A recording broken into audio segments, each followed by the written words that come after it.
नमस्कार, मी पंजाब डक. आता राज्यातली परिस्थिती काय राहणार आहे? आता खूप काय मोठा पाऊस पडणार नाही.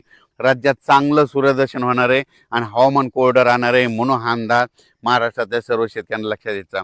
त्याच्यानंतर राज्यामध्ये बऱ्याच भागामध्ये हा पाऊस झाला आणि त्याच्यामध्ये देखील आणखीन काही भाग वंचित आहे.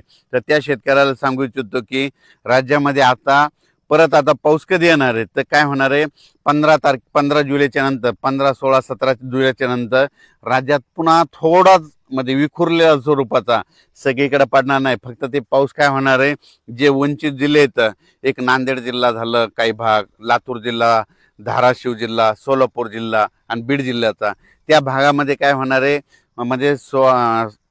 15, 16, 17 जुलैच्या दरम्यान तुरळक ठिकाणी भाग बदलत त्या 2-3 जिल्ह्यामध्ये एक पावसाची हजेरी असणार आहे म्हणून हा अंदाज लक्षायचा. महाराष्ट्रात देखील विखुरलेल्या स्वरूपाचाच 15, 16, 17ला थोडाफार पाऊस येणार आहे. सगळीकडे पडणार नाही, फक्त स्थानिक वातावरण तयार होऊन ते पाऊस पडेल म्हणून हे अंदाज शेतकऱ्यांना लक्षायचा. त्याच्यानंतर राज्यात आणखीन परत चांगला असा जसा आता मागं अतिवृष्टी ढगफुटी झाली तसा पाऊस आला आणखीन आता जुलैचा शेवटच्या आठवड्यापर्यंत आता वाट बघावी लागणार आहे म्हणून हे अंदाज लक्षायचा. आता ज्यांच्याकडे सोयाबीन असेल तर त्यांनी काय करायचं, आता जमिनीमध्ये ओल भरपूर आहे, 10-12 दिवस झाले असेल तर तुम्ही तुमचं तणनाशक फवारू शकता, कीटकनाशकाच्या फवारणी करू शकता, डवरणी वखरणी करू शकता म्हणून शेतीची कामे करून घ्यावी. पण राज्यात मात्र आता मुंबईकरांना आता या पावसापासून सुटका भेटणार आहे.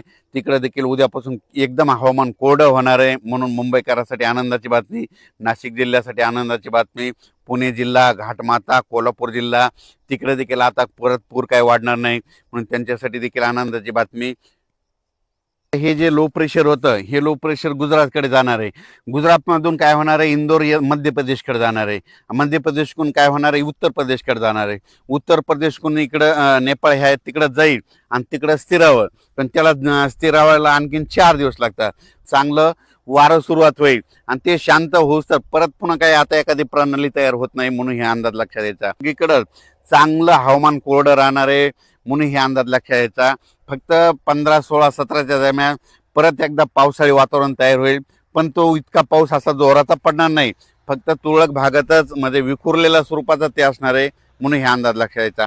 चांगल्या पावसासाठी जुलैच्या शेवटच्या आठवड्यापर्यंत वाट पाहावी लागणार आहे म्हणून हे अंदाज देखील सर्व शेतकऱ्यांनी लक्षात घ्या. शेतकऱ्यांना घाबरू नका, पाऊस येणार आहे. जुलैच्या शेवटच्या आठवड्यात देखील असाच एकदम आता जसा पाऊस आला ते चांगला पाऊस येणार आहे. पण तुम्हाला एक सांगू इच्छितो, 15, 16, 17च्या दरम्यान देखील थोडाफार पाऊस असणार आहे म्हणून शेतकऱ्यांनी तुम्ही काय करा, आपण आपले शेतीचे कामे करून घ्या, तणनाशक मारून घ्या, कीटकनाशक मारून घ्या, कारण की पाऊस बिलकुल येणार आहे, दुष्काळ वगैरे काही पडणार नाही. त्याच्यानंतर आता जुलैच्या शेवटच्या आठवड्यात देखील एक चांगला मोठा पाऊस येईल, त्याचा व्हिडिओ आणखी 2-4 दिवसात देईल. पण तोपर्यंत शेतकऱ्यांनी घाबरून न जाता आपण आपल्या शेतीचे कामे करून घ्या, फवारण्या करून घ्या, डवरणी करून घ्या, वखरणी करून घ्या म्हणून हे सर्व शेतकऱ्याला सांगू इच्छितो.